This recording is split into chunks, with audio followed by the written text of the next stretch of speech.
What's up, everybody? Welcome to Podcast Now. I'm Alex, and this video I want to give you guys my review of Split Fiction. My wife and I ran through this thing. We didn't rush it, but boy, we had a lot of fun. I got a lot of things to say about this game. I want to kind of start with, the average length, just in case people are curious. I think it took us around 12, 13 hours. There were a lot of deaths. This game is not by any means easy, but we beat the game, and like I said, I think overall this game was an absolute blast. I really want to focus on the game's strongest feature to me, which is the creativity. I think above anything else, and it's not a perfect game.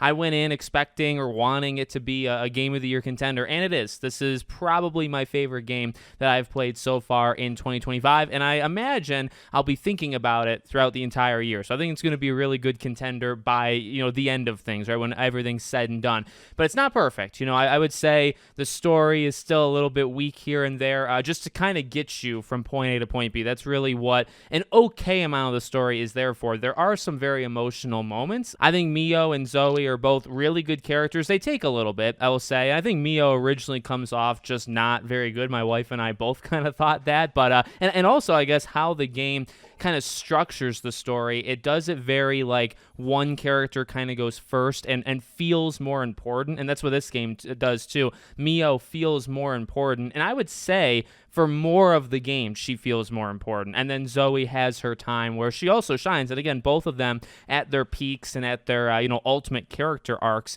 they're extremely, extremely good. They take a little bit and they kind of bounce back and forth of like, okay, who is technically more important at any given moment? And sometimes you would think, by the way, that it would tie into whose story you're on. But oftentimes, especially in the first half, 65% of the game, it doesn't always mean that that is the most important character of that story, which is kind of a little interesting, I would say. But those, I would say, in terms of just everything all said and done, that's probably the biggest weakness of this game. Is at times the story is just fine, it's nothing special. At times the characters are just fine, and I will say at times it does feel like it overstays its welcome. Some of these levels are extremely long. Some of these levels can take an hour and a half, 2 hours, and they can just feel very meaty. Now they do a good job of jumping you through different almost genres of games. We'll talk about that in terms of the positives, but it still feels like it goes on a little too long. And then there's like, okay, now there's the next one, and that one is going to be like a 2-hour kind of adventure, and just at times it feels a little bit like the game didn't need to be. Like I said, it took me around 12, 13. Could have trimmed off an extra hour or two, maybe. But at the same time, let's talk about pretty much everything else, which is the positive. The creativity at display here, honestly, is almost unmatched. Now, I don't want to say, okay, it is the most creative thing ever done, but my dear God, they do so much in this game. And I gotta say, if this is a game, and again, at times it's a game of just ideas, right? It puts you in these different situations and it says, okay, what do you want to do? Do you want to have like this skydiving like part of a level? Okay, let's do that. Do you want to have like a side-scrolling shooter? Do you want to have like a jet ski mission? Do you want to have like, what do you want to have? And I'm sure this is like the pitch meeting, right? I imagine they just had like 100 ideas and said, okay, you're gonna just do this one, right? Pick your idea and just craft like a 10-minute section around that idea. That is where I will say this game does not overstay its welcome, and where it tries to balance, right? Because you are always doing something. You are always doing something, and actually you're always doing something different. Now, some things will feel a little similar. There's a couple boss fights that actually repeat mechanics, and mechanics in general are generally repeated, okay? But what it's trying to do with the story, what it's trying to do with the location, there's the side stories in this game, basically side missions, but they are just not always like on rails type things. Sometimes it's like chases. Sometimes it is finding things. There's one where you have to find 3 kittens and you have to solve like a series of puzzles.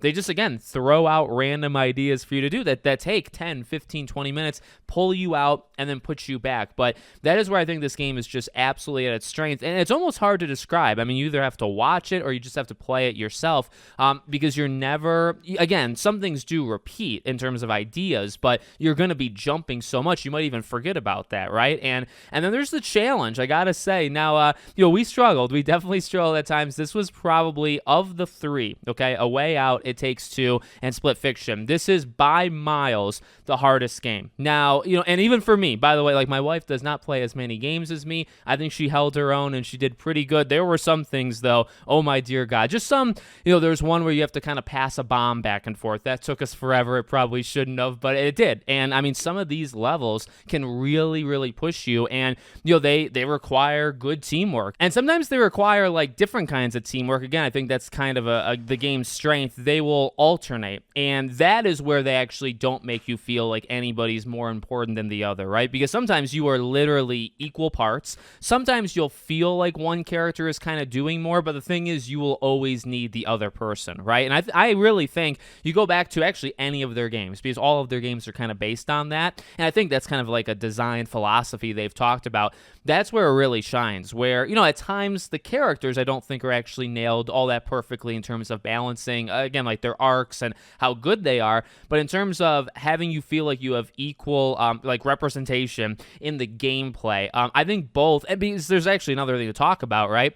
Oftentimes you're doing two completely separate things. If you're on a level, it'll give one character one ability, and it'll give another character another ability. Now, again, it does a really good job of making you both feel needed, okay? Even if one is doing 60% of the work, well, you still have the 40, you still need the other person, okay? And then also, I mean, granted, I played this game one time, so I played Mio, my wife played Zoe, okay?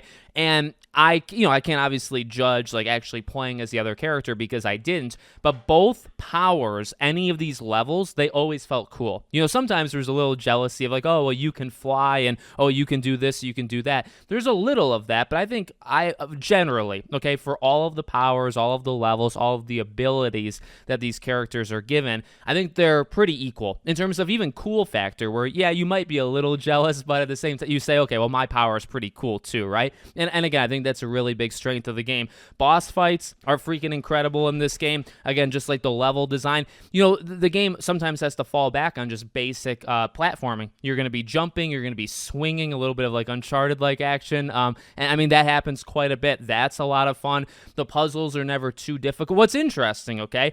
I mentioned the difficulty. Again, some of these levels are difficult, and some of these kind of mini games within levels are difficult. One thing that's not really difficult, I think almost ever, is actually the puzzles. It's got a good flow to it, and I actually think the balance is there where you're never going to get stuck too much. You're going to have to think, right? Like, each character is going to have abilities, and there were times where I would oftentimes spot out my wife's ability, where it's like, oh, okay, this is something that you're going to have to do, and then, oh, this is something that I'm going to have to do. So sometimes you'll spot out each other's things, and that can help, right? Because you kind of get familiar with what not only you can do, but what your other character can do. And I don't want to spoil it, and I also don't want to show it, so just bear with me. But the last half an hour, and I will give an exact timestamp there, the last half hour of this game is unreal to me. Now, here's the thing. We had talked about this leading into this game. Joseph Fares, a lot of different people that even reviewed the game said, I can't believe what they did at the ending. I am here to give the podcast now seal of approval. I am also kind of blown away. It is something very, very cool. It is something I don't think previous generations of hardware could actually handle.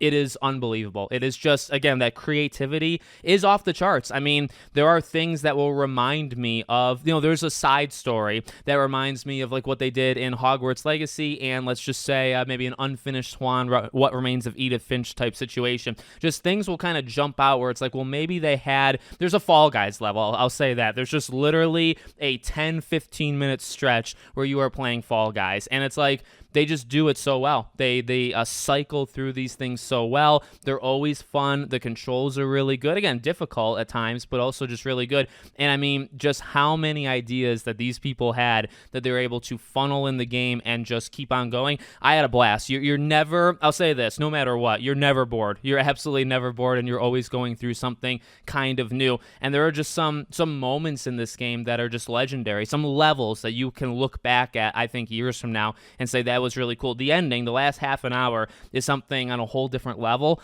but there are just some, and both, by the way, there's some fantasy, there's some sci-fi, whatever you want to say, and they'll mix and match, right? And there are just some that are so freaking cool in just the scope of it, and you almost lose track of it because you're trying to like not die, you're trying to like focus on what you're doing, but you see in the distance like a Kraken like destroying everything in front of you, and it's like you think of Uncharted 2, where they were really starting to get going with like, you know, going on things that were also falling apart, or, you know, the train is moving and you're on the train. You think about it now and it's like it's a whole new world, right? Like you're the scale of what's going on and the platforming and just everything breaking in front of you and behind you and all, it's almost too much to, you know, comprehend at one time, because you're focused on your character as well. But if you take a few seconds, you just kind of look around you, you say, man, the scope of these levels and like what they're doing in these levels are unreal. So I think they did a phenomenal job. Again, it's not perfect, it's definitely not perfect, but it's an incredibly good game. And you know, in terms of that co-op type adventure,